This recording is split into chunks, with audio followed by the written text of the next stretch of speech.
Kagigising ko lang kasi magsimula tayo sa day of our lives, ha.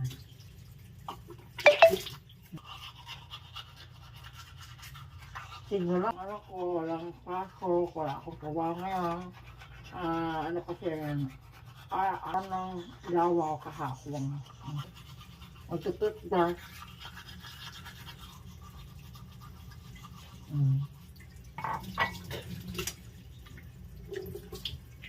Pagtapos ng toothbrush, hilamos naman. Hilamos at taha.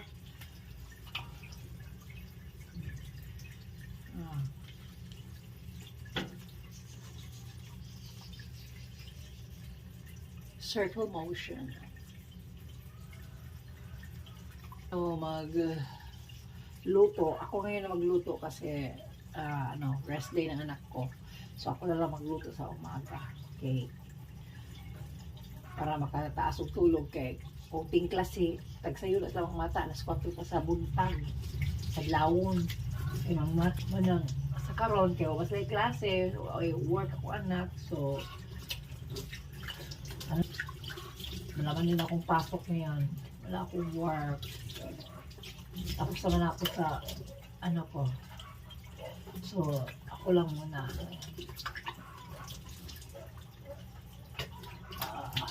Yung mata ko. Ayan. Tawa ko.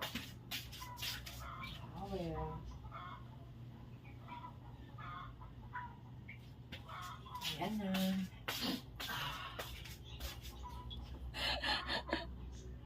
Ayan guys, ito na yung ko na today's ulam or breakfast is naghuhugas ako ng kamay. Alam nyo guys, sa ano ko, para sa akin no, hindi na magamit ng gloves pag magluto.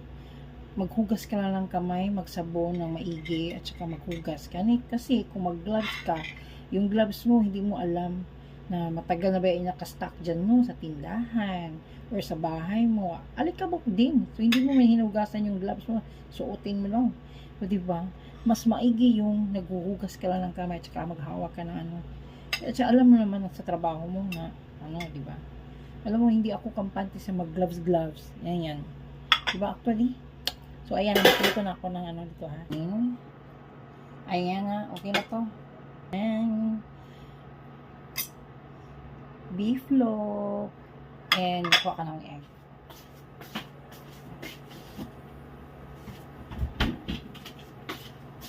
One egg lang.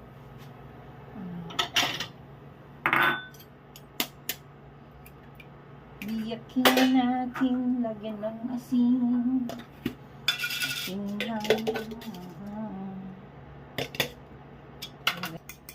Ayan. Just like yung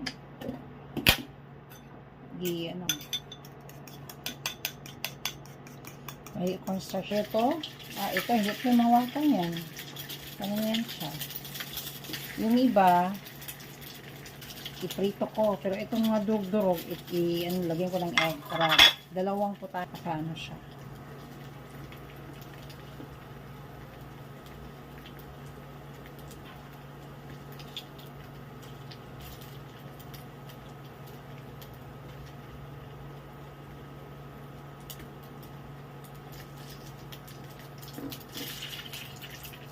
Itong mga nadurog ko na hiwa para dalawang dalawang putahe ba, pero pa rin yun. Diba? Sa background ko may malunggay kasi nalagyan ko na ng malunggay para may green din, kaya hindi lang lahat puro diba, may green. Ayan siya. Ito na yun, diba? Colorful, green.